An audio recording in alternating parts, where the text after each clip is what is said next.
विरोधी पक्षनेते अंबादास दानवेंनी विद्यार्थ्यांच्या गणवेशावरून सरकारवरती टीका केली आहे। एका विद्यार्थ्याचा शालेय पोशाखातील फोटो ट्विट करत दानवेंनी सरकारवर हल्लाबोल केलाय। आमदार रोहित पवारांनीही सरकारने विद्यार्थ्यांची थट्टा केल्याचं म्हटलंय। काय नेमकं घडलंय शालेय गणवेशावरून आणि काय राजकारण रंगतंय पाहूया। दादा कोंडके स्टाईल सरकारी गणवेश, गोरगरीब विद्यार्थ्यांची थट्टा,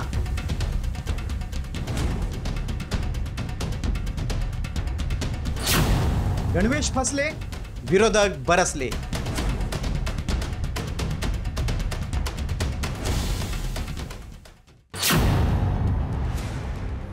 शालेय विद्यार्थ्यांसोबत शिक्षण विभागाने चेष्टा चालवली की काय असं चित्र आहे। सरकारकडून देण्यात येणाऱ्या गणवेशाची अवस्था पाहून कोणाच्याही तळपायाची आग मस्तकात जाईल।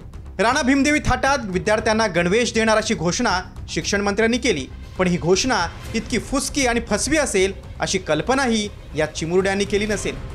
एकतर वेळेत गणवेश मिळाले नाहीत, जे मिळाले ते सुद्धा धड मापाचे नाहीत। छत्रपती संभाजीनगरसह अनेक ठिकाणी तर ठिगळ लावलेले सैल निकृष्ट दर्जाचे गणवेश आहेत। विरोधी पक्षनेते अंबादास दानवे यांनीही एका विद्यार्थ्याचा शालेय पोशाखातील फोटो ट्विट करत सरकारवर घणाघाती टीका केली आहे।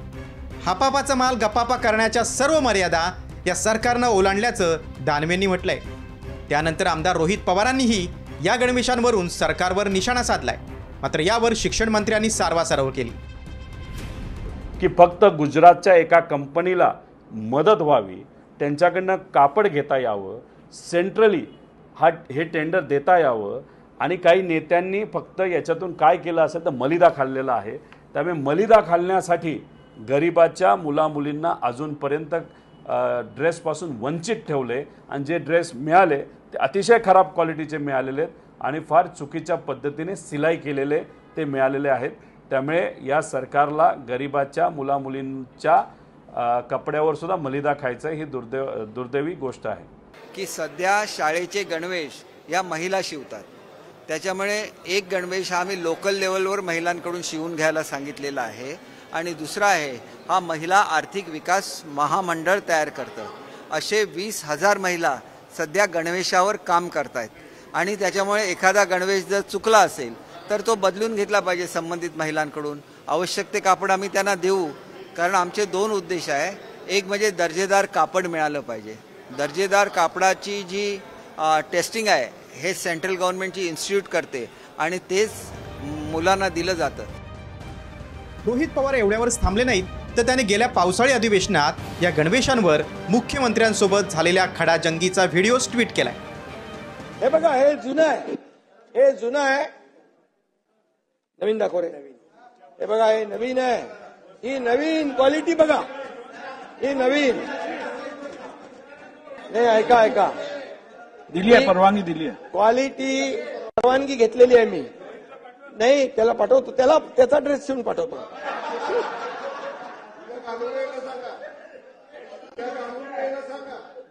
जर त्या माणसाचं जर फॅक्टरी महाराष्ट्रात असली असती तर आपल्या या शेतकऱ्याकडे कॉटन घेऊन कॉटनचे कपडे जर मुलांना मिळाले असते त्याचा फायदा झाला असता। अध्यक्ष महोदय, सगळं कापड हे गुजरातवरून त्या ठिकाणी आणलं गेलं आणि इथं आम्हाला म्हणतात काय तुम्ही कपडे घाला, तुम्हाला युनिफॉर्म, आम्हाला युनिफॉर्म शिवा, त्याचा काही फरक पडत नाही। पण आमचं म्हणणं आहे सामान्य कुटुंबातल्या मुला मुलींना खऱ्या अर्थाने कॉटनचे चांगल्या क्वालिटीचे कपडे।